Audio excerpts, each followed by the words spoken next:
Third part of the schedule, guys. Let's get ready for this. I'm Joe Rockey with the Pittsburgh Steelers Syndicate. That's what today's episode is going to be all about. What is going on, what our opposition will have been looking at prior to playing us, and how I think the Steelers are going to fare in the matchup.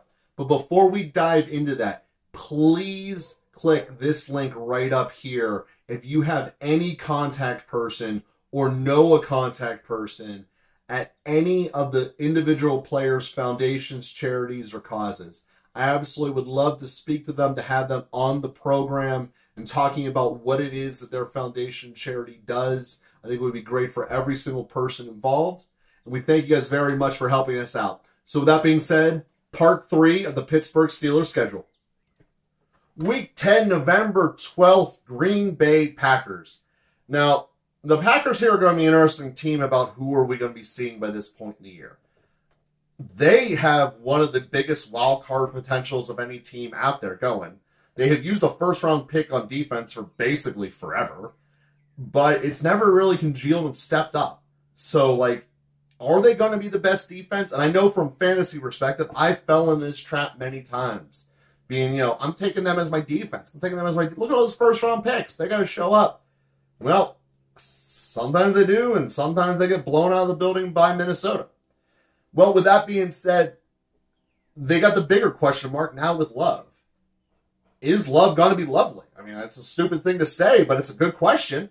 And the reality is that who knows? He could easily look like Lance, deer in a headlight, doesn't make progression, and is just fodder for the walk train. And I am excited for that possibility. But again, LaFleur is a very good coach. You look at his winning percentage, it's huge. I mean, the guy wins a lot. So you can't just write off a team with this good of coaching. I think that it's going to be a very, very good matchup, regardless of what the records are entering in this game. Kind of one of these college football matches, throw the records away when these two meet. I think it's going to be a great matchup. Please don't sell your tickets, guys. I know it's going to be tempting because Lambeau loves traveling and you'll be able to get a mint for them. But at the end of the day, guys, how often are you going to see us beat the Packers? It only happens once every 8 years when they even come in the first place. So let's check it out. I think that it's going to be an interesting game. And like I said, this one has so many wild cards going into it, it's going to be hard to project. But it will be a good barometer of saying inexperienced quarterback, essentially in his first year in Love, how does he match up against Kenny? Eyeball test, who is clearly the better quarterback on this field? And I firmly believe that if it's not obviously Kenny, it's a big sign of problems on the future. Kenny needs to be in this game where it's like, you know what? I've now been a starter for over 20 games. I got this. I'm comfortable with my guys. And when we look at Green Bay, do they have some weapons? Yes. That running back core they have, great. Those young receivers showed flashes in the second half of the year. They're dynamic if the ball can get to them. In a lot of ways, they're very similar to the Niners like that. So will we have this great beat-them-down game? Possibly. This is a game Watt could take over very easily. So when we look at this and go, hey, where are we at? Where are we going? A lot of unknowns, so it's hard to prognosticate sitting here in May. But if I had to look at it, at home, Steelers, better defense. Steelers defense is the best unit on the field. And that's true for most of the games I've gone through already. And when you have speculation, you go to the constant. Best unit on the field, got to have the edge. Week 11 continues the 1 o'clock train for the Pittsburgh Steelers. This schedule's weird. We're either playing at 1 o'clock or on Thursday. At least that's what it feels like so far. So we're going to Cleveland here, and big advantage already in our table. The first time we play Cleveland, it's after the Cincinnati game. The second time we play Cleveland, it's after their Ravens game. And both of which they're on the road prior to us playing them. So, that's an edge to the Steelers. Again, I'm not really sure we need an edge against Cleveland, but it's always good to have one. For some reason, we don't play the funnest games in Cleveland in terms of watching them. But remember, until Mayfield, Ben had the most wins in that building. So, until they're not the little brothers, win and move on, baby. Right after Thanksgiving, turkey's going to be fresh in the bellies, and possibly the biggest game of the season is on the docket at Cincinnati. You know, a lot of side note here. The NFL is very clear. They want to have their relevant division games at the end of the year. I believe this is the NFL saying they think we're finishing ahead of the Ravens by the fact that the Bengals are our end-of-the-year team, because it's clear the Bengals are going to be one of the two best teams in the AFC North. That aside, the Bengals will be coming off of a 3-game stretch that will be very, very difficult for them.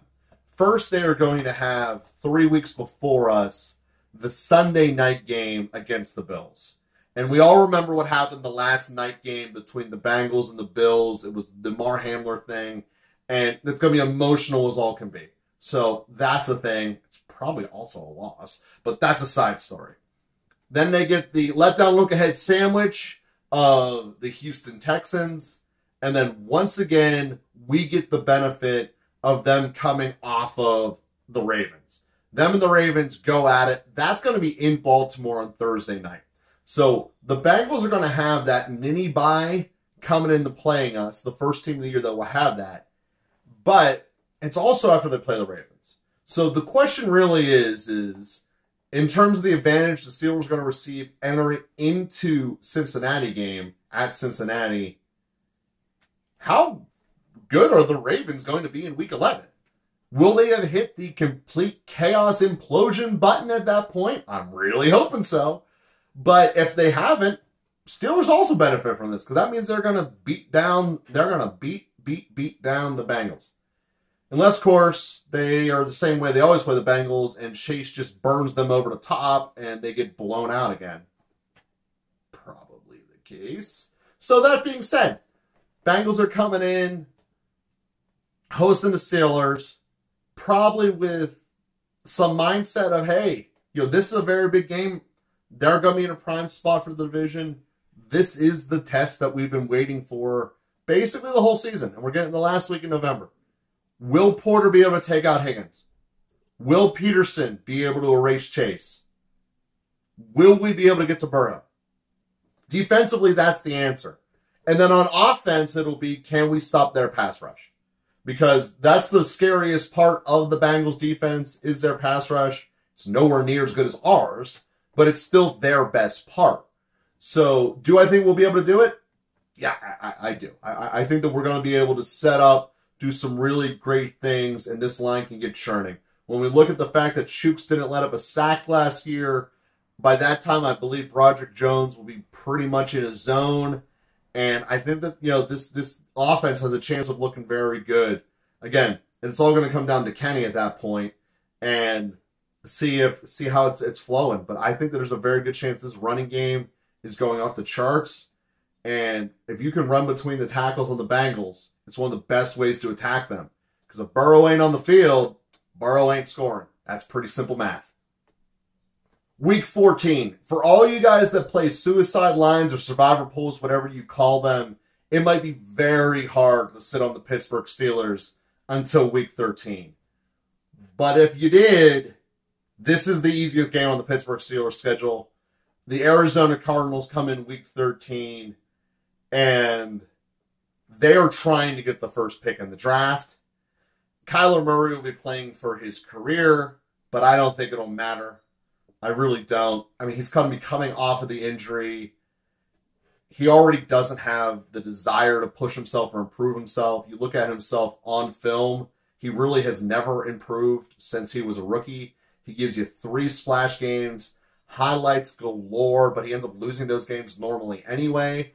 But, SportsCenter loves showing the highlights, and that's what people know of Kyler Murray. At the end of the day, he has Blake Bortles syndrome all over his stats. And it's not really a scary team. Despite the fact that it has Hopkins and Hollywood on it, the two of them have never played a game together, for the record. And I also not sure that, I'm not sure Hopkins will still be on the team, but there's a chance Hollywood won't be either. That's a team that wants the first pick overall, and they want it badly. They have an asset to sell in Hollywood, and it might be something that's considered. So, again, Steelers, Week 13, lots of speculation. We're talking December at this point. But that's my suicide pick of the year. Week 14, Thursday night football for the second time of the season at Acrisure Stadium. We get Bill Belichick and the New England Patriots. Now, the Patriots are going to be coming off a stretch of games here where they have had their bye 3 weeks ago. They go down to New York, probably steamroll the Giants, and then they get the Chargers the week before. And then they come here on Thursday night football. So when I look at what will this game be, it's going to be big. I mean, there's no way around it because obviously a lot of optimism I've said so far with the Steelers schedule, but I also know realistically there's no way they're going undefeated, and that's just not the way life is, and that there's a very good chance that this is going to be a very meaningful playoff game for both sides. One of the ones where it's potentially late enough in the year where if you lose it, you're like, whoa, we need a lot of things to happen for us to make the playoffs, especially on New England's side.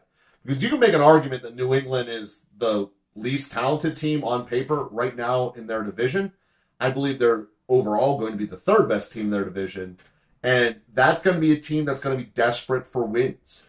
And they're going to come in with probably upsetting the Chargers and a lot of going into this game. Short week really does help that it's at home. That's a major advantage. But again, the flight from Boston to here isn't that crazy either.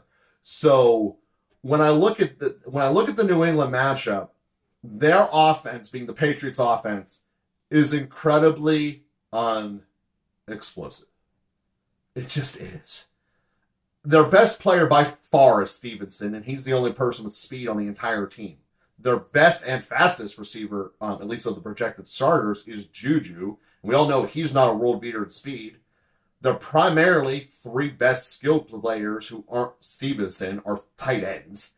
And when you look at that, Juju and three tight ends doesn't equal a lot of explosion when you look from your playmakers. This is going to come down to is, can the Steelers tackle Stevenson? And the one thing the Patriots did very, very well last year, and they did not do a lot of things well offensively, they have a very well-designed toss play to the right. And that's just something that they are very good at, kicking out, sealing, and popping the outside linebackers. The way that teams eventually caught on and beat this was to cheat the penetration. In cheating penetration, if it ends up being a pass play, you already have the two fastest pass rushers, or at least tandem in the league. TJ could destroy Jones. And defensively, they're going to have a good defense by this time of the year. I mean, the Patriots are going to have a very good defense and a very good chance that it'll be one of the best defenses we play on actual game day on Week 14. It's going to be a tremendous test entering into the playoffs how the Steelers can fare against the Patriots defense. It's going to be a different animal than it looks like right now. They will figure things out. That's one thing Belichick does every single year. That defense gets amazing by December. And when we look at it, that's the test. This to me is an absolute great game. I think it's going to be one of the better watches of the year. Really, really glad it's here. And I think that this is one where, again, it's the unknown of the offense, man. Where's Kenny going to be? When I look at the rosters, though, I know the absolute best unit on that field. Steelers defense. Hey, Steelers Nation, thank you for checking out Part 3 here today. We'll be with you again tomorrow with Part 4 and the conclusion of the schedule. And as always, if you guys have any contact person at any of the players' charities, please let me know by clicking the contact page on EliteBusinessConversations.com. I would love to have a chance to talk to them, get them involved in the program, so Steelers Nation can get a better picture of what their cause is.